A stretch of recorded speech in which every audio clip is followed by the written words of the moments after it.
So Apple just did a quick Halloween event where they went on to release their latest MacBook Pro coming with the latest chip, the M3 family. This was a bit unexpected, but some leaks had argued that this was bound to happen before the end of the year.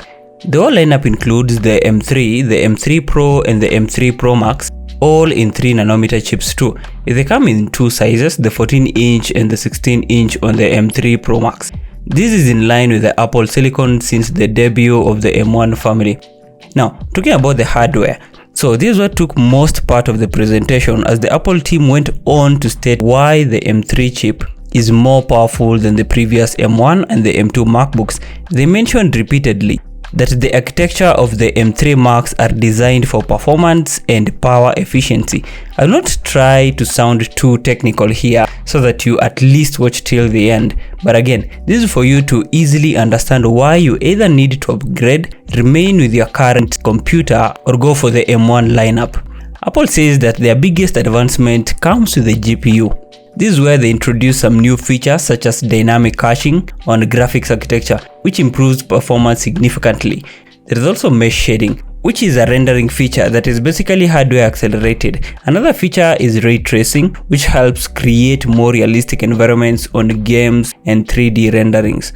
With these new features introduced, Apple says that the M3 rendering performance is way faster than the M1 and the M2 family. This is up to 1.8 times faster than the M2 family and up to 2.5 times faster than the M1 family. Now, about the CPU, they also did a comparison with the M1 and the M2 family on performance scores. The chart shows the M3 family being 30% faster than the M1 family and 15% faster than the M2 family. On efficiency, it shows the M3 family being way ahead, as it is 50% faster than the M1 and 30% faster than the M2 family.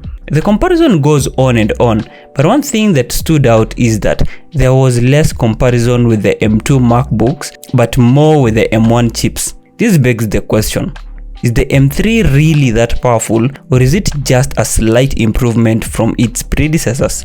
And with that in mind, is it really worth upgrading to? If at all you already have an M1 Pro Max MacBook or even the M1 MacBook Pro, let alone the M2 MacBooks. Again, they went on and on about how this power and efficiency in the M3 series MacBook Pro is needed by professionals on various fields. This is the video editors and colorists, how it is useful on 3D modeling and rendering, on surgical AR, basically augmented reality, gaming. This is both creators and players. They even went on to show how these M3 MacBook Pros are being used in real life by gamers on creating 3D renders, being used in hospitals and research, and also coders dealing with millions of lines of code. The list is endless and it's full of heavy creators. It makes sense that they had to go with the most heavy users so that they can show how powerful the M3 MacBook Pro really is. Talk about the battery life. The battery life is very impressive, as Apple stated that it goes up to 22 hours. In any standards, we can all agree that this is what we all want when it comes to a powerful portable machine. At least on these we can give it to them. Still, we'll get to know more on deeper reviews, as many people are going to buy them and are going to have a real life day-to-day use of them. So stay tuned, I'll also be talking about that later on. Talking about Intel. Of course, they had to paint the M3 series as revolutionary, and that is why they had to bring in the Intel-based MacBook Pros, stating that the M3 family is 11 times faster than the Intels. Okay, that's a huge gap. This is to tell anyone who hasn't really tried the M1 or the M2 chipsets to jump ship directly onto the M3 family. That is a wild sell right there, and I'm sure if at all you're using an Intel based MacBook, you might really be interested to know what is this 11 times faster that I'm missing, and you might end up being convinced to buy the M3 MacBooks. The display is also a bit improved. Their liquid retina XDR display is way brighter, with up to 1600 nits on brightness, and they say that it's really color accurate. From the videos and renders that we have seen, I'm sure you can easily tell that it's really one of the best. They even say that it is the world's best laptop display. The users are the one to judge on that, but still, that's what they had to say. To add some cherry on top, Apple decided to introduce another color on the M3 MacBook Pro, the MacBook Pro in space black.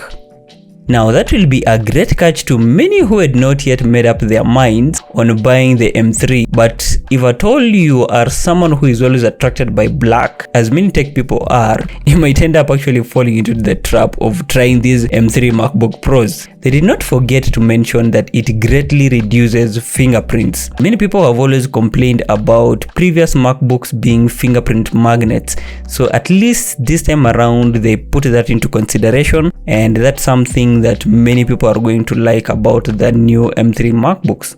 So talking about the prices, the 14-inch goes for $1,599 while the 16-inch MacBook Pro goes for a whopping $2,499. Apparently, for you to get the best performance and efficiency, you'll need to dig deep into your pockets. And also, if you'll need to add more storage and RAM, then again you'll have to dig deeper into your pockets.